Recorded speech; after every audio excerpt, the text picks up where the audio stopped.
केलापानी तीर्थ स्थल कहाँ पर स्थित है? केलापानी तीर्थ स्थल कहाँ पर स्थित है? बांसवाड़ा में, बूंदी में, डूंगरपुर में या बारा में? देखिए, केलापानी के बारे में अलग से जो फैक्ट्स बनता है, जो कि जिसके लिए केलापानी जाना जाता है, वो क्या है? देखिए, घोटिया अम्बा, जिसको केलापानी के नाम से जानते हैं, पांडवों ने यहाँ पर अज्ञातवास के दौरान कुछ समय बिताया था, जिसके कारण केलापानी है वो फेमस है, जिसको घोटिया अम्बा के नाम से भी जानते हैं। कौन से जिले में है राजस्थान के, वो आपको बताना है। ये जिस भी जिले में स्थित है, उस जिले के उपनाम मैं आपको बता देता हूँ हिंट के लिए, ताकि आपको पता चल जाए। उस जिले को आदिवासियों का देश भी कहा जाता है। उस जिले को 100 द्वीपों का शहर भी कहा जाता है। बांगड़ प्रदेश के नाम से उसी को जाना जाता है। और उस जिले के क्षेत्रफल की बात करें तो 5037 वर्ग किलोमीटर उस जिले का क्षेत्रफल है। बांस के जंगलों की अधिकता होने के कारण उसको बांसवाड़ा कहा जाता है। और केलापानी जो तीर्थ स्थल है वो कहाँ पर? आपका बांसवाड़ा है। दो कारण हैं इसके पीछे। एक तो मैंने आपको बता दिया कि बांस के जंगलों की अधिकता होने के कारण इसका नाम बांसवाड़ा रखा गया। दूसरा ये था कि इसके जो संस्थापक थे जगमाल, उन्होंने एक बांसना नामक भील व्यक्ति को मारकर इस बांसवाड़ा की स्थापना की थी, तो इस कारण भी इसका नाम बांसवाड़ा पड़ा था। राजस्थान का जो एकीकरण हुआ था उसके दूसरे चरण में ये विलय हुआ था। और एकीकरण में विलय पत्र पर हस्ताक्षर करते हुए एक व्यक्ति थे जिनका नाम था चंद्रवीर सिंह। चंद्रवीर सिंह नाम के एक व्यक्ति थे, उनका संबंध बांसवाड़ा से था। उन्होंने ये कहा था कि मैं अपने डेथ वारंट के ऊपर हस्ताक्षर कर रहा हूँ। कई बार एग्जाम में पूछा जाता है कि मैं अपने डेथ वारंट पर हस्ताक्षर कर रहा हूँ, ये कथन किसका है? तो ये चंद्रवीर सिंह का है, जो कि कहाँ के थे? बांसवाड़ा थे। बांसवाड़ा की बात करें तो बांसवाड़ा राजस्थान का दक्षिणी जिला है, एकदम दक्षिण में स्थित है। करक रेखा यहाँ की कुशलगढ़ जो तहसील है उसके बीचों बीच से गुजरती है। अच्छा, करक रेखा की बात आ गई तो करक रेखा के बारे में आपको बताता हूँ कि राजस्थान में इसकी जो लंबाई है वो कितनी है? 26 किलोमीटर है। और बांसवाड़ा जो जिला है वो मध्य प्रदेश के साथ में और गुजरात के साथ में, दो राज्यों के साथ में ये अपनी बॉर्डर स्पर्श करता है। इसको भी आप ध्यान रखना। एक नदी प्रवाहित होती है काफ़ी इंपॉर्टेंट, जिसका नाम है माही नदी। ये इसका उद्गम कहाँ से होता है? तो मध्य प्रदेश के अंतर्गत जो विंध्याचल पर्वत हैं उसमें महू पहाड़ियों से इसका उद्गम होता है। राजस्थान में ये प्रवेश कहाँ से करती है? तो बांसवाड़ा से प्रवेश करती है। बांसवाड़ा में एक गांव है जिसका नाम है खादू ग्राम। खादू ग्राम से ये माही नदी राजस्थान में प्रवेश करती है। इस माही नदी के ऊपर ये माही बजाज सागर बांध बनाया गया है। इसकी माही बजाज सागर बांध की लंबाई की बात करें तो 3109 मीटर ये लंबा है। इस माही नदी को बागड़ की स्वर्ण रेखा कहते हैं। जैसा कि मैंने आपको वीडियो के स्टार्टिंग में बताया था, बांसवाड़ा को बागड़ प्रदेश के नाम से भी जाना जाता है। 100 द्वीपों का शहर इसको कहते हैं, आदिवासियों का देश इसको कहते हैं। तो इस माही नदी को बागड़ की स्वर्ण रेखा कहते हैं। कांठल की गंगा भी इस माही नदी को ही कहा जाता है। माही नदी राजस्थान की एकमात्र नदी है जो कि दक्षिण से प्रवेश करती है और वापस दक्षिण में ही निकल जाती है। माही नदी कई आकृतियां बनाती है राजस्थान में। अब जैसे मैंने आपको बताया कि दक्षिण से प्रवेश करती है और दक्षिण से ही निकल जाती है, तो इसका कहने का मतलब है कि उल्टे यूं की आकृति बनाती है, एक की आकृति बनाती है ये, और शिवलिंग के आकार की आकृति बनाती है। तो ये तीन आकृतियां जो कि माही नदी बनाती है। बांसवाड़ा और उदयपुर के बीच में सीमा निर्धारण करने का कार्य भी माही नदी के द्वारा ही किया जाता है। बांसवाड़ा के बारे में कई फैक्ट्स बनते हैं जो कि आपको एग्जाम में सीधे सीधे पूछे जाते हैं कि ऐसा राजस्थान का कौन सा जिला है जिसमें कोई भी वन्य जीव अभयारण्य नहीं है। वहाँ पर आपको बांसवाड़ा देखने को मिलता है, तो बांसवाड़ा में कोई भी वन्य जीव अभयारण्य नहीं है। सागवान के वन बांसवाड़ा में अत्यधिक पाए जाते हैं, इसीलिए बांसवाड़ा को सागवान का उद्यान भी कहा जाता है। बांसवाड़ा के अंतर्गत एक कृषि है जो कि काफ़ी फेमस है, कई बार पूछी जाती है एग्जाम में। वालरा कृषि कहाँ पर की जाती है? वालरा कृषि, या इसका एक दूसरा नाम भी देकर आपको एग्जाम में पूछा जा सकता है, झूमिंग कृषि यहाँ कहाँ पर की जाती है, या स्थानांतरित कृषि कहाँ पर की जाती है। तो ये बांसवाड़ा की प्रचलित है। इसमें होता क्या है कि जो आदिवासी लोग होते हैं वो जंगलों को काट देते हैं, जंगलों को जला देते हैं, उसके बाद में वहाँ पर खेती करते हैं। फिर नेक्स्ट सीजन में जब वो खेती करते हैं तो आगे बढ़ जाते हैं, फिर से जंगलों को जला देते हैं, काट देते हैं और वहाँ पर खेती करते हैं। तो एक तरीके से देखा जाए तो जंगलों को नष्ट करने का काम वहाँ पर किया जाता है। तो ये वालरा कृषि होती है, जो झूमिंग कृषि होती है, स्थानांतरित कृषि होती है, वो बांसवाड़ा जिले की प्रसिद्ध है। सर्वाधिक मैग्नीज राजस्थान में कहाँ पर उत्पादित होता है? तो वो बांसवाड़ा में ही उत्पादित होता है। कल परसों मैंने आपको एक वीडियो प्रोवाइड करवाया था कि संप सभा की स्थापना किसने की थी।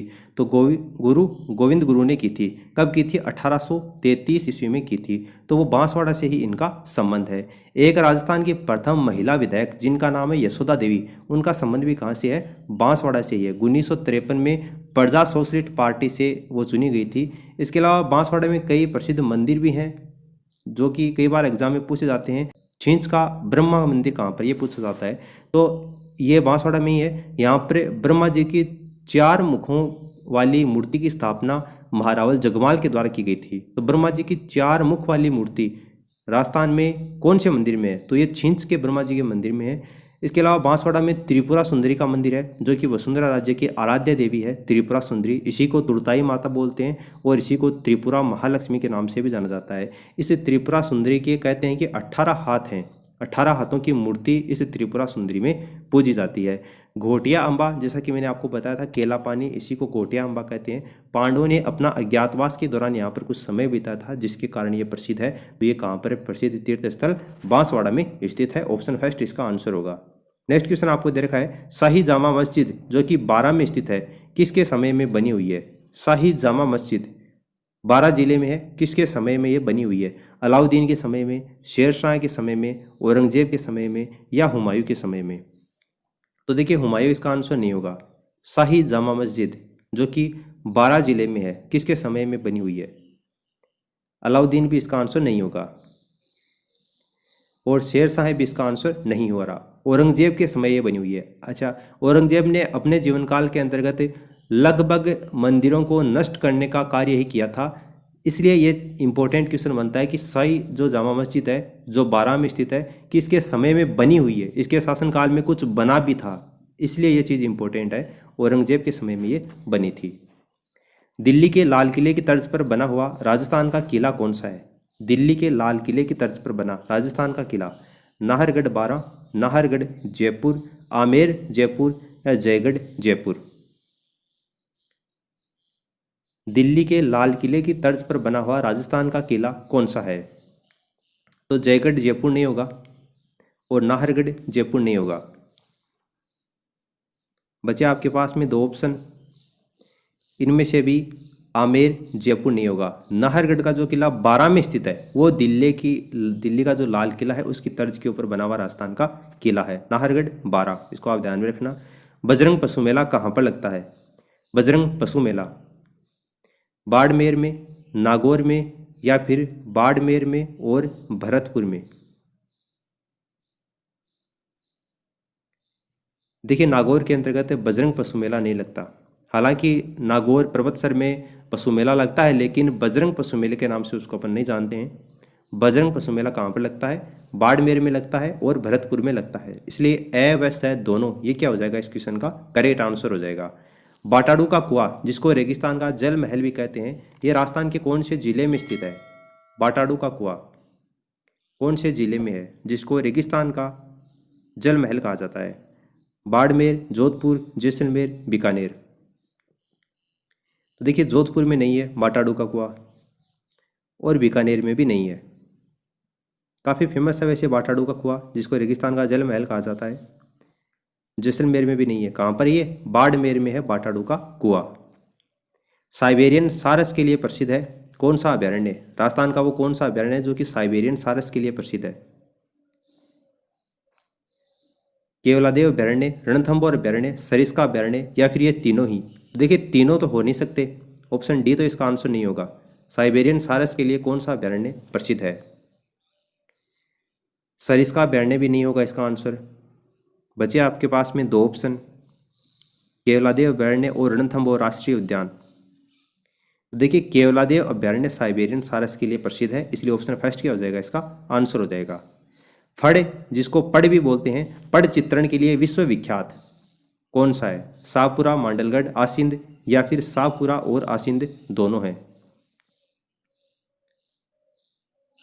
फड़ चित्रण या पड़ चित्रण के लिए विश्वविख्यात पूरे वर्ल्ड फेमस में कौन सा है? मांडलगढ़ है, आसिंद है या शाहपुरा है, कौन सा है? देखिए ऑप्शन डी तो इसका आंसर नहीं होगा और मांडलगढ़ भी इसका आंसर नहीं होगा।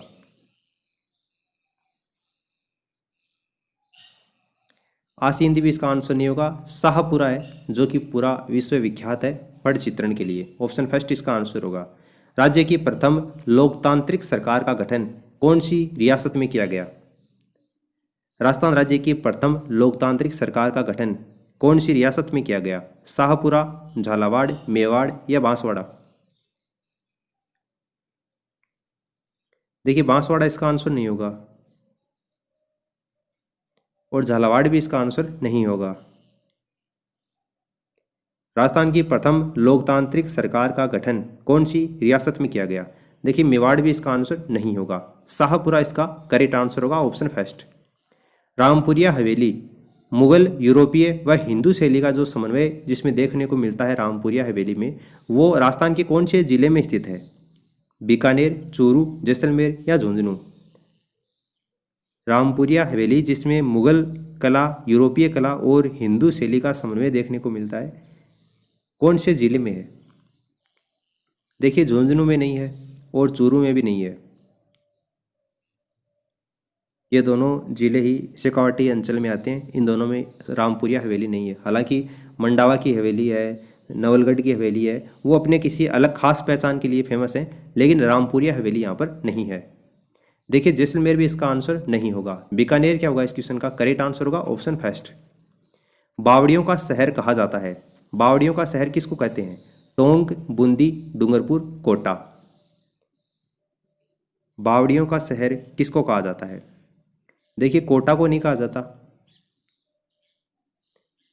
और डूंगरपुर को भी नहीं कहा जाता। बचे आपके पास में दो ऑप्शन, टोंक और बूंदी। बावड़ियों का शहर किसको कहते हैं? तो किसको कहा जाता है? बूंदी को कहा जाता है। ऑप्शन सेकंड क्या हो जाएगा इसका? करेक्ट आंसर हो जाएगा। नवल सागर, फूल सागर, जेत सागर, हिंडोली का तालाब और गुड्डा बांध, ये सभी राजस्थान के कौन से जिले में है? बूंदी, भरतपुर, कोटा, भीलवाड़ा? नवल सागर, फूल सागर, जेत सागर, हिंडोली का तालाब और गुड्डा बांध, अगर आपको इन सभी में से किसी एक के बारे में भी पता है तो भी आप इस क्वेश्चन का आंसर कर सकते हो। राजस्थान के कौन से जिले में है ये सभी? देखिए भीलवाड़ा में नहीं है और भरतपुर में नहीं है। आपकी सुविधा के लिए दो ऑप्शन तो काटती हैं। नवल सागर, फूल सागर, जेत सागर, हिंडोली का तालाब और गुड्डा बांध राजस्थान के कौन से जिले में है? तो कौन से जिले में है ये? बूंदी जिले में है। ऑप्शन फर्स्ट क्या हो जाएगा इसका? करेक्ट आंसर हो जाएगा। हनुमान जी का दाढ़ी मूछ वाला मंदिर राजस्थान में कहाँ पर है? काफ़ी फेमस है हनुमान जी का दाढ़ी मूछ वाला मंदिर। सालासर हनुमान चूरू में, मेहंदीपुर बालाजी दौसा में या पाली में या पांडुपोल सरिस्का अलवर में? हनुमान जी का दाढ़ी मूछ वाला मंदिर कहाँ पर है? देखिए पाली इसका आंसर नहीं होगा और मेहंदीपुर बालाजी दौसा इसका आंसर नहीं होगा। हनुमान जी की दाढ़ी मूछ की मूर्ति कौन से मंदिर में विद्यमान है? देखिए पांडुपोल भी नहीं होगा। सालासर हनुमान जी का जो मंदिर है चूरू में, वहाँ पर है। ऑप्शन फर्स्ट इसका आंसर होगा। भांडारेज की बावड़ियाँ कौन से जिले में है? भांडारेज की बावड़ियाँ राजस्थान के कौन से जिले में है? बूंदी, दौसा, भीलवाड़ा या डूंगरपुर? देखिए बूंदी इसका आंसर नहीं होगा इस बार और डूंगरपुर भी नहीं होगा। भांडारेज की बावड़ियाँ कौन से जिले में है? दौसा क्या होगा इस क्वेश्चन का? करेक्ट आंसर होगा ऑप्शन सेकंड। दौसा तहसील के लवाण गांव किसके लिए प्रसिद्ध है? दौसा तहसील का जो लवाण गांव है वो किस चीज़ के लिए जाना जाता है? दरियों के लिए जानते हैं, नमदे के लिए, खिलौनों के लिए या प्राचीन मंदिरों के लिए उसको जाना जाता है? लवाण गांव अपने आप में एक विश्वविख्यात जगह है दौसा तहसील में। तो वहाँ पर अलग से क्या होता है, दरियाँ बनाने के लिए वो जाना जाता है। ऑप्शन फर्स्ट क्या हो जाएगा इसका? आंसर हो जाएगा। पहाड़ों की नगरी के उपनाम से विख्यात कौन सा है? पहाड़ों की नगरी के नाम से विख्यात डूंगरपुर, बांसवाड़ा, सिरोही या माउंट आबू? अब आप सोचोगे गुरु शिखर है, चोटी है, माउंट आबू में है, तो माउंट आबू होगा? बिल्कुल नहीं होगा। तो फिर सिरोही में और कोई उड़िया पठार वगैरह है उसके कारण वहाँ पर पहाड़ों की नगरी के नाम से जानते होंगे, तो सिरोही भी इसका आंसर नहीं होगा। पहाड़ों की नगरी के उपनाम से। फिर आप सोचोगे कि डूंगर में डूंगर नाम आ रहा है इसके कारण डूंगरपुर होगा, बिल्कुल होगा। पहाड़ों की नगरी के उपनाम से कौन सा विख्यात है? डूंगरपुर ही होगा, बिल्कुल सही है, ऑप्शन फर्स्ट। ठीक है, तो उम्मीद करता हूँ कि आपको इस वीडियो से काफ़ी कुछ जानने को मिला होगा एंड आपको अपनी स्टडी के अंतर्गत काफ़ी हेल्प मिलेगी इस वीडियो से। अपने दोस्तों के साथ में इस वीडियो को शेयर कर देना ताकि उनको भी अपनी स्टडी में बेनिफिट मिल सके। For the time being this is the complete analysis of the video and thanks for listening as always. God bless you all.